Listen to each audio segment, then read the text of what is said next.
글로벌 코인 동향, 생생한 글로벌 이슈를 전해드립니다. 안녕하세요. 코인 여왕 문다연입니다. 이번 한 주간 있었던 글로벌 코인 뉴스를 살펴볼 텐데요. 먼저 비자카드 관련 뉴스부터요. 이더리움 스테이킹을 지원하는 은행, 또 비트코인 결제를 받는 호텔, 또 폰지 사기 관련 SEC의 소송, 마지막으로는 인스타그램이 NFT를 지원한다는 뉴스까지 다뤄보겠습니다. 디지털 자산 애널리스트 이광호 대표님과 얘기해보겠습니다. 안녕하세요. 네, 반갑습니다. 네, 당신이 잠든 사이 글로벌에선 어떤 일들이 벌어지고 있을까요? 오늘의 글로벌 코인 동향입니다. 첫 번째부터 살펴볼게요. Visa reports over $1 billion in crypto spending in H1 2021. 비자가 상반기 암호화폐 카드 관련 지출액이 10억 달러를 기록했다고 합니다. 네, 어떤 기사인가요? 네, 말 그대로 올해 상반기에 10억 불의 매출을 기록했다라는 건데요. 예, 암호화폐 카드, 비자가 발급한 암호화폐 카드에서 그런 매출이 발생했다라는 겁니다. 그러니까 비자는 지금 암호화폐 업계 50개 정도의 주요 기업과 파트너십을 맺어서 전 세계 7천만 가맹점이 카드를 사용할 수 있도록 만들겠다라는 건데요. 네. 예, 이게 가맹점 입장에서는 크게 뭔가를 준비할 필요는 없습니다. 네. 이 가맹점에서 결제가 일어나는 시점에서 이 크립토닷컴이나 코인베이스에서 바로 법정화폐로 변환을 해서 주기 때문에 가맹점 입장에서는 뭔가 변하지 않고 그 암호화폐를 가지고 있는데 그것을 결제 수단으로 쓰고 싶은 분들한테 그 확장성을 주었다라는 측면이 좀 의미가 있는 것 같아요. 네. 그러니까 올 상반기에만 10억 달러, 한화로 하면 1조 정도를 결제를 했다라는 건데 지금 비자가 뭔가 새로운 전략을 꾀하고 있다 이런 느낌을 받았어요. 맞게 이해한 걸까요? 아, 네. 그렇죠. 네. 맞게 이해를 하셨고요. 네. 그 비자가 두 가지로 볼 수가 있습니다. 첫 번째는 이 암호화폐로 캐시백을 해주는 그러한 카드를 만들어서 고객한테 제공하는 그게 이제 첫 번째고요. 두 번째는 비자가 골드만삭스의 자회사인 서클이라고 있어요. 네. 그 서클이 예전에 이제 폴로닉스를 또 인수를 했습니다. 글로벌 거래소. 서클과 같이 이제 파트너십을 맺어서 그 서클에서 스테이블 코인을 낸 게 USDC라는 스테이블 코인이 있습니다. 그 USDC가 이 비자 네트워크에서 융통이 될 수 있도록 또 그런 프로젝트도 준비를 하고 있습니다. 네, 그리고 두 가지 전략을 꾀하고 있다라는 건데 앞으로 좀 어떤 점을 기대해 보면 좋을까요?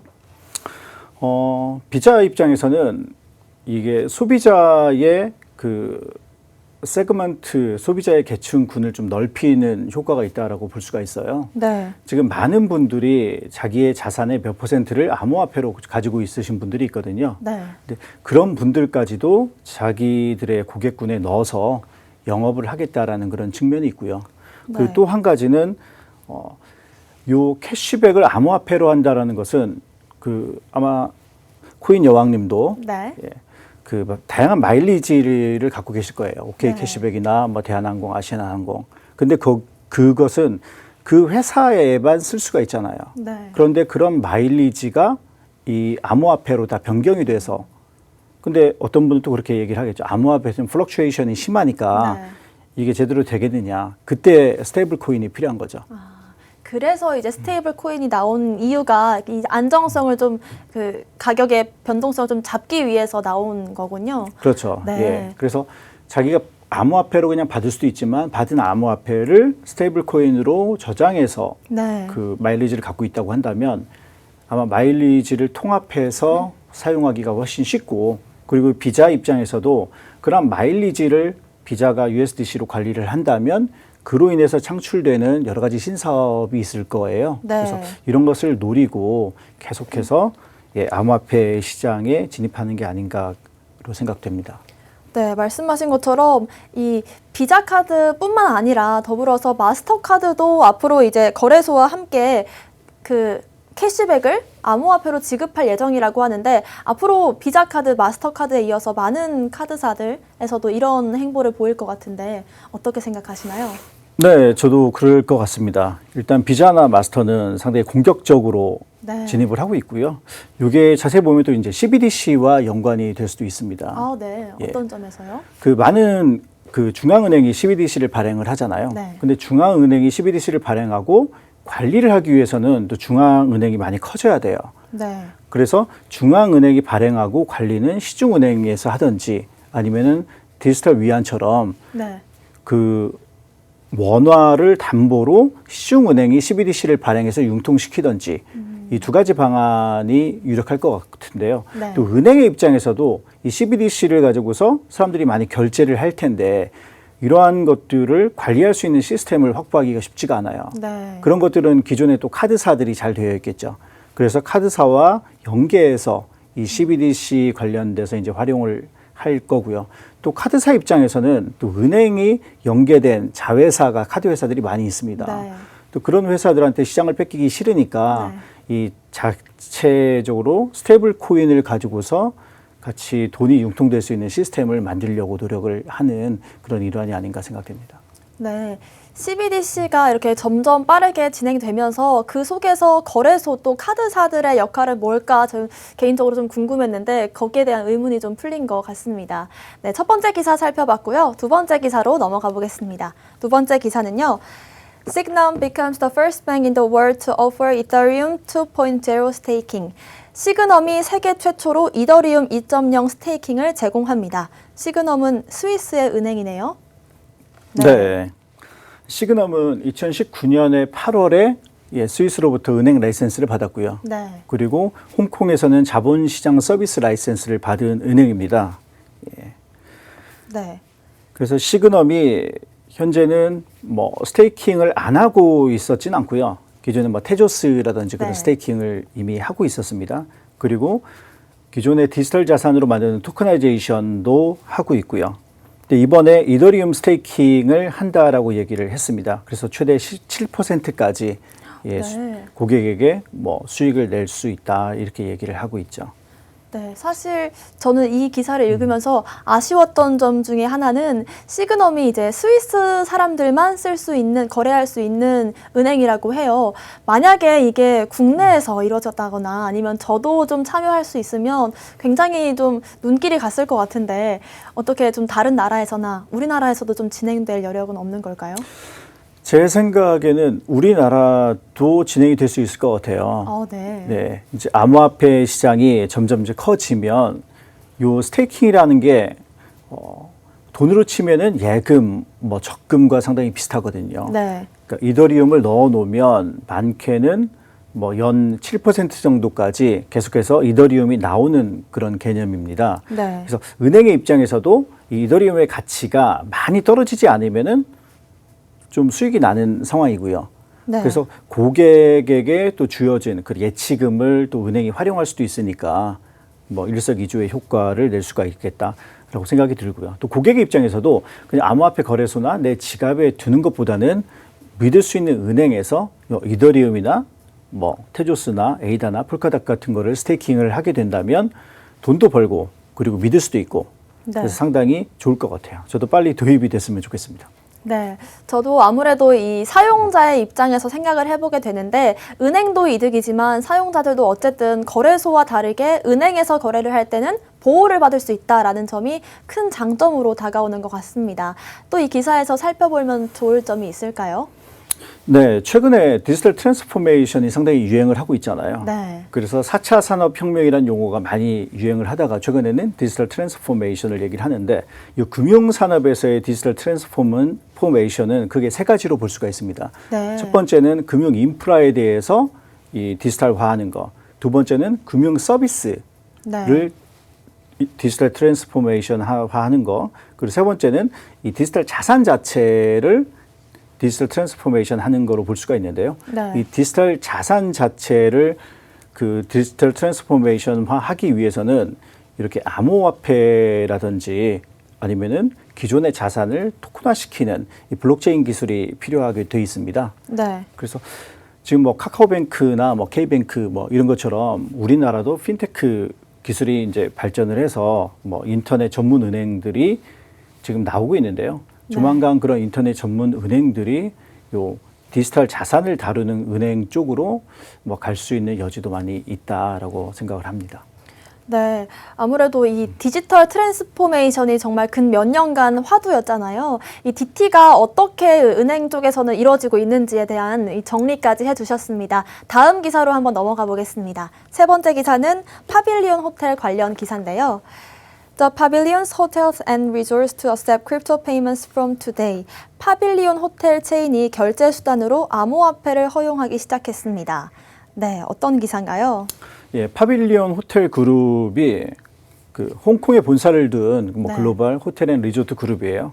영국에 있는 코인 디렉트와 파트너십을 맺어서 네. 앞으로 이 파빌리온 호텔 그룹에 예약을 할 때 암호화폐를 통해서 예약이 가능하다라고 네. 얘기를 했고요. 예, 이미 7월 7일부터 실시를 한다고 발표를 했습니다. 지금 이미 시행 중인 상태네요. 네. 네, 사실 그 전에 스위스의 돌더 그랜드라는 호텔도 암호화폐로 결제를 받기 시작했는데 이 기사가 더 의미 있는 건 아무래도 좀 글로벌적으로 큰 호텔 체인이기 때문이 아닌가 이런 생각이 듭니다.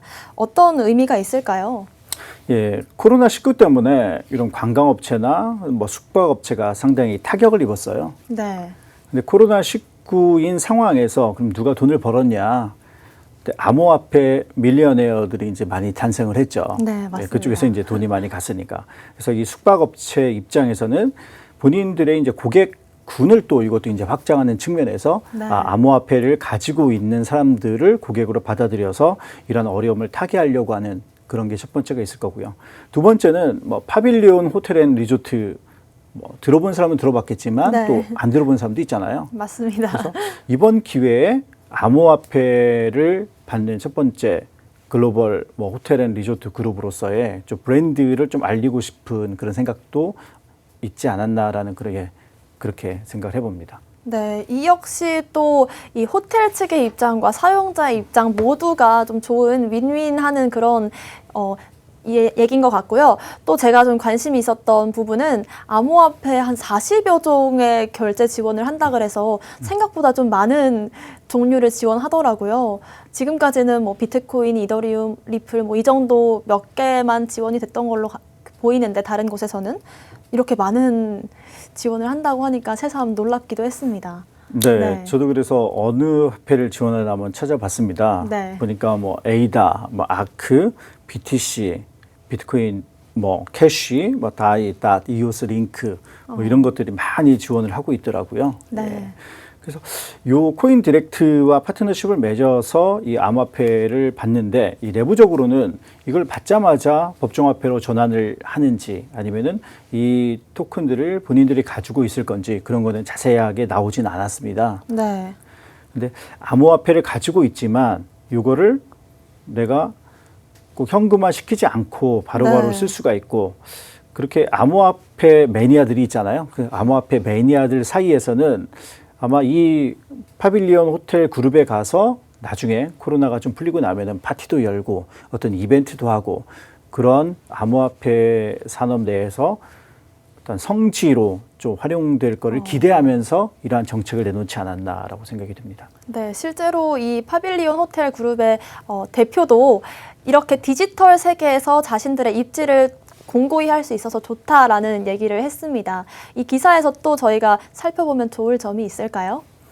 네, 이게 이제 첫 번째라고 보시면 될 것 같아요. 네. 왜냐하면 돈이 있는데 그들을 고객으로 삼지 않으려고 하는 그런 또 사업가들은 없거든요. 네. 그래서 이런 것들을 다른 호텔 그룹에서도 지켜보고 있다가 이 파빌리온 이 호텔 그룹에서 고객들을 많이 유치하고 그 안에서 뭐 블록체인 컨퍼런스나 그런 것들이 많이 개최가 된다면 뭐 힐튼 그룹이라든지 다른 쪽에서도 우리도 이런 암호화폐 결제를 받겠다. 네. 그런 쪽으로 이제 나올 확률이 상당히 높다라고 볼 수가 있죠. 네. 이 역시 파빌리온을 시작으로 많은 글로벌 호텔 그룹들에서 시작을 할 것이다라는 시사점까지 짚어주셨습니다. 다음 기사로 넘어가 보겠습니다. SEC 소송 관련 얘기인데요. SEC closes in on settlements with US BitConnect promoters for millions. SEC가 폰지 사기 비트커넥트와 수백만 달러의 합의 도달했습니다. 네, 폰지 사기 많이 들어는 봤는데 정확히 어떤 사기 유형인지 한번 설명해 주실 수 있을까요? 네, 폰지 사기는 그 신규 투자자의 돈을 받아서 기존의 투자자한테 이제 배당을 해주는 그런 사기예요. 돌려막기라고 그 생각하면 안에서 되죠. 수익이 발생하지 않고 그 회원들 간의 돈을 가지고서 마치 어떤 수익이 발생하는 것처럼 사기를 치는 걸 폰지 사기라고 얘기를 합니다. 네. 그래서 이거는 1920년대에 이러한 사기 유형을 가진 큰 거대한 사건이 있었어요. 네. 그게 이제 찰스 폰지라는 사람이 연루된 건데 그 이후에 이 사람의 이름을 따서 폰지 사기다라고 얘기를 하고 있고요. 근데 이러한 사기들은 그 이전에도 있어 왔을 거잖아요. 그렇죠. 그래서 1857년에 이 위대한 유선을 쓴 찰스 디킨스가 리틀 도릿이라는 그런 소설을 썼는데 그 안에서도 이거와 비슷한 폰지 사기가 나오고 있습니다. 폰지라는 사람의 이름을 따서 만들어진 이 폰지 사기, 저는 돌려막기다 이렇게 쉽게 이해를 하긴 했는데 지금 이 사건을 보면 비트커넥트가 그래서 폰지 사기를 했고 SEC와의 소송에 이제 연루가 된 거죠. 어떻게 좀 진행이 되고 있나요? 네, 여기에서는 6명을 5월에 SEC가 고발을 했어요. 네. 그 발기인 6명은 기존에 뭐 비디오에 이렇게 나와서 상당히 안전하다, 네. 위험이 없다, 그리고 고수익을 보장한다 이런 식으로 이제 사람들을 이렇게 홀리고 그 이후로 비디오에 나온 사람들의 증언을 믿고 사람들이 많이 투자를 했잖아요. 네. 그래서 이 사람들이 또 돈을 많이 벌었습니다. 그래서 이 중에 4명과 현재 합의 절차를 진행 중이다라고 얘기를 하고 있어요. 그래서 비트커넥트가 제가 2017년에 네. 뭐 투자를 할 때도 제 주변에 비트커넥트를 투자하는 사람들이 있었습니다. 네. 저도 비디오를 봤거든요. 아, 정말요? 네. 엄청 널리 퍼진 비디오였나 봐요. 네. 네. 이 비트커넥트에 투자한 사람들에도 커뮤니티가 있어서 네. 이 사람들이 어떤 뭐 호텔이나 그런 데 모여서 같이 뭐 행사를 하기도 하고 아이고. 또 가족같이 되게 친한 모습들을 네. 이제 보여줬어요. 근데 여기에서 AI를 통해서 자기들이 비트코인을 거래를 하면 항상 수익을 낼 수 있다라고 얘기를 하더라고요. 항상이라는 네. 단어를 썼군요. 네. 하루에 뭐 한 몇십 %? 40%까지도. 그러니까 아무튼 그 AI가 네. 사람을 이길 수 있다. 그래서 자기들이 이 AI를 믿고 가면은 평생 부자로 살 수 있다라고 홍보를 했고요. 여기에서 얘들이 이제 또 제시하는 표가 있었어요. 거기에 보면 기본적으로 한 달에 한 40% 정도를 가져갈 수가 있고 네. 그 투자 금액이 많으면 많을수록 플러스 알파가 주어져요. 그래서 네. 이 비트커넥트의 말대로 하면 제가 원금을 넣으면 3개월 안에 원금도 이 회수를 하고 네. 그 뒤부터는 계속해서 이제 수익을 얻을 수 있는 엄청난 뭐 꿀단지 네. 이라고 볼 수가 있는데 이게 다 사기였던 거죠. 지금 대표님이 하시는 말씀을 들어보니까 자극적인 단어들이 많아요. 뭐 40% 항상 수익이 난다. 뭐 이런 단어들이요. 아무래도 좀 많은 사람들이 이런 단어들에 현혹이 되고 좀 피해자들이 많았을 것 같은데 실제는 좀 어땠나요? 예, 피해자들이 많았죠. 네. 그래서 요게 2017년에 1년간 이 무위험 투자다라고 해서 사람들이 끌어모았고, 근데 2018년 1월에 노스캐롤라이나 주랑 그리고 텍사스 주에서 이 사기다라고 규정을 하고 네. 폐쇄를 명령을 했습니다. 네. 그래서 바로 자기들의 대출 시스템을 폐쇄를 했어요. 네. 근데 여기에서 투자자들이 어떤 방식으로 투자를 했냐면 이 비트코인을 담보로 맡기고 비트커넥트라는 토큰을 받아서 거래를 했거든요. 네. 근데 자기가 담보로 맡긴 요 거래소가 폐쇄가 되니까 그 돈을 찾을 수가 없죠. 그래서 네. 많은 사람들이 담보로 맡긴 비트코인을 잃어버렸고요. 그리고 비트커넥트라는 토큰이 한때는 요 가상자산의 10위 안에 들 정도로 네. 예, 그 시가총액이 상당히 컸어요. 네. 근데 이제 90% 이상 폭락을 하고 나중에 이제 없어짐으로써 투자자들의 손해가 상당히 막심했죠. 90%까지 폭락을 했었군요. 저도 네. 비트커넥트라는 이름을 들어봤어서 어디서 들어봤나 했는데 이렇게 안 좋은 사건이 있었고요. 이렇게 폰지 사기라든지 아니면 ICO 한창 많이 할 때도 사기가 많았던 걸로 들었는데 이런 사기를 좀 피할 수 있는 방법이 어떤 게 있을까요? 예, 이게 암호화폐 디지털 자산 쪽으로 들어오신 분들은 네. 일확천금을 꿈꾸시는 분들이 상당히 많아요. 맞습니다. 네. 근데 좀 내가 생각해봐도 너무 비상식적이다 할 정도로 수익을 많이 준다든지 네. 이거는 무위험 고수익이다 네. 이런 얘기를 들으면 한 번쯤은 의심을 해보실 필요가 있어요. 네. 그래서 정말 이 사업을 하는 사람들이 믿을 만한 사람이냐, 이 사업에 기존에 해왔던 어떤 히스토리가 있느냐, 그런 것들을 잘 살펴보실 필요가 있죠.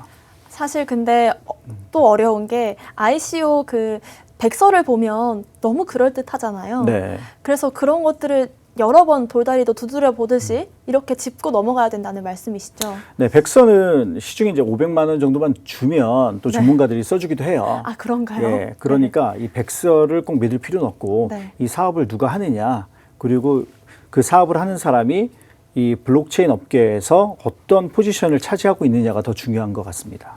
네, 이렇게 네 번째 기사까지 살펴봤습니다. 마지막 기사 재밌는 기사인데요. 인스타그램 관련 기사입니다. Instagram plans to implement NFT collectibles on user profiles. 인스타그램이 사용자 프로필에서 NFT 기능 구현 가능성을 제시했습니다. 네, 어떤 기사인가요? 예, 이게 공식적으로 인스타그램이 이렇게 할 것이다라고 얘기를 한 건 아니고요. 가능성을 제시한 네, 거죠? 이게 알렉산드로 팔루찌라는 사람이 자기 트위터에 네. 인스타그램이 조만간 이 NFT를 개인의 프로파일 옆에다가 넣을 것이다 네. 라고 얘기를 했습니다. 예, 인스타그램뿐만 아니라 트위터도 이러한 기능을 구현할 가능성이 상당히 높다. 네.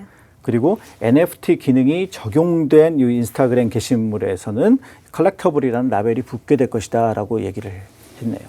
네, 그러니까 저희가 인스타그램 프로필을 보면 문다현 위에 옆에 이제 표시를 넣는다는 건데 NFT 표시를 달면 뭔가 좀 자랑할 만한 그런 표시일 것 같아요. 어떤 식으로 좀 이게 사용이 되는 건가요? 네, NFT 하면 요즘 상당히 핫하잖아요. 네. 그래서 이 올해 상반기 NFT 판매량이 25억 불에 달할 정도로 네. 우리나라 돈으로 지금 거의 뭐 3천억 가까이 네. 되죠. NFT 시장이 핫한데, 근데 일반인들이 과연 NFT가 뭐냐라고 많이 헷갈릴 수가 있는데요. NFT는 Non-Fungible 토큰의 약자, 즉 네. 대체 불가능한 토큰이고요. 우리 치면 이제 아이템, 아바타, 네. 그리고 게임 아이템 그런 거를 생각하시면 될 것 같아요. 그래서 네. 옛날에 저희가 이제 싸이월드를 할 때도 여러 가지 아이템을 사서 옆에다 두고 어떤 사람은 정말 비싸게 막 방도 꾸미고 그랬지 않습니까? 이러한 기능이 인스타그램과 트위터에도 온다. 근데 그때와 다른 점 뭐냐면 NFT는 블록체인 기반의 토큰이기 때문에 거래가 가능하고 네. 그리고 한 플랫폼에 이 패깅 고정되어 있지 않다라는 그런 특징이 있어요. 네. 제가 트위터에 갖고 있는 NFT 토큰을 인스타그램에서도 활용할 수 있다라고 네. 생각하시면 될 것 같습니다.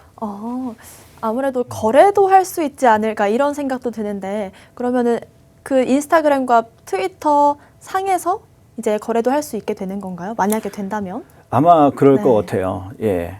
옛날에는 이제 게임 업계에서 NFT를 많이 사용을 했거든요. 네. 그럴 경우에는 그 게임 아이템을 직접 거래하지 않고 이 아이템을 다시 일반 토큰으로 녹여서 거래하고 다시 어떤 아이템을 만드는 방식이었는데 네. 요즘에는 그런 아이템 자체가 그 거래의 대상이 되어버렸기 때문에 그런 자기가 보유한 상당히 가치 있는 것들은 인스타그램 옆에다가 이렇게 놓고서 개인이 또 판매가 가능한 그런 시대가 조만간 올 것으로 예측이 됩니다.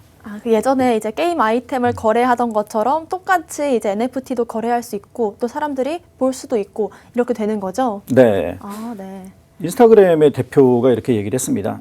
인스타그램에서 창작자가 수익을 낼 수 있는 방안이 두 가지가 있는데 하나는 상거래를 통한 제휴 마케팅, 네. 또 하나는 사용자가 이 창작자에게 직접적으로 뭐 구독이나 배치, 팁을 줄 수 있는 그런 방안이 있을 거다라고도 얘기를 했습니다. 네. 앞으로 어떻게 이 결정이 날지도 저도 기대해 보겠습니다. 저희가 오늘 준비한 소식은 여기까지고요. 또 본 방송에서 제공하는 정보는 투자 판단의 참고 자료일 뿐 특정 자산 가치의 상승 또는 하락을 보장하지 않는다는 점 유의하시길 바라겠습니다. 저희는 다음 이 시간에 오겠습니다. 시청자 여러분, 성투하세요.